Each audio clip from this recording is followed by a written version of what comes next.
To zoom in Davinci Resolve is quite easy. We have our zoom attributes in Inspector tab, but make sure that you are in the transform mode.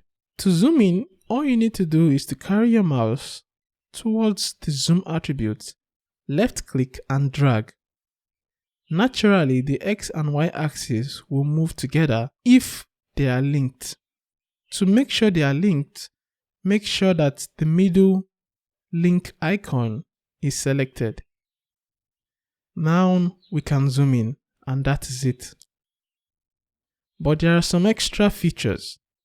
Notice a white point in the middle. This is the anchor point, and it will generally zoom towards the anchor point. You can actually change the anchor point. Let's change it to this lady. That way, it will zoom towards the lady. So you can easily change the behavior with the anchor point. Of course, if it is not perfect, you can adjust. You have position X and Y. Remember that X affects it in the horizontal and Y affects it in the vertical. Now we can reset the points by double-clicking the attributes. If I zoom in, it actually affects the whole image or the whole clip. So any clip that is selected is going to be affected. And if I have the whole clip selected and I zoom in, the whole clip will be zoomed in. So I can actually cut a particular clip and zoom in that clip. That way, only that clip that is selected will have the zoom effect. That is a nice way of isolating your zoom. Though sometimes you want to animate your zoom, so you don't want it to just zoom in harshly. To do that, we're going to make use of keyframes. So keyframes will record the attributes and you can adjust the attributes over time, thereby causing an animation. To record an attribute, just click the keyframe of what you want to animate. Now we have recorded the attribute for this position in the timeline. When we move ahead, we have opportunity to record a new value. You can see the red dots have gone. Now, let us record a new value by zooming in.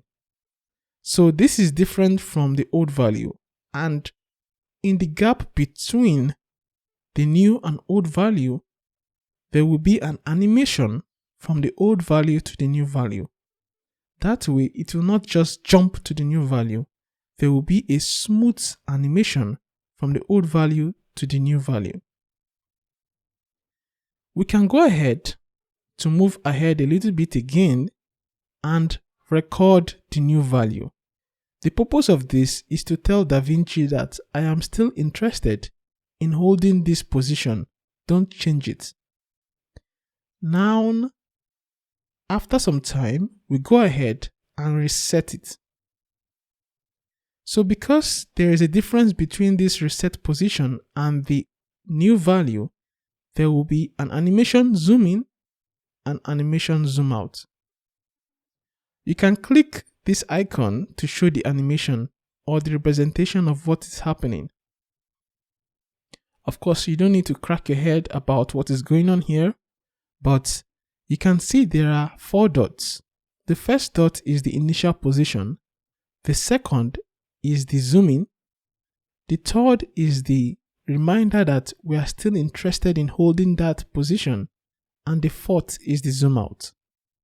So there is an animation to zoom in and animation to zoom out. The importance of the third dot is so that when we zoom in, it doesn't begin zooming out immediately. Because if we zoom in, Davinci will look at the difference between that point and the ending point and start animating. But we don't want that. So we want it to hold still for a while. That is why we record the position a second time.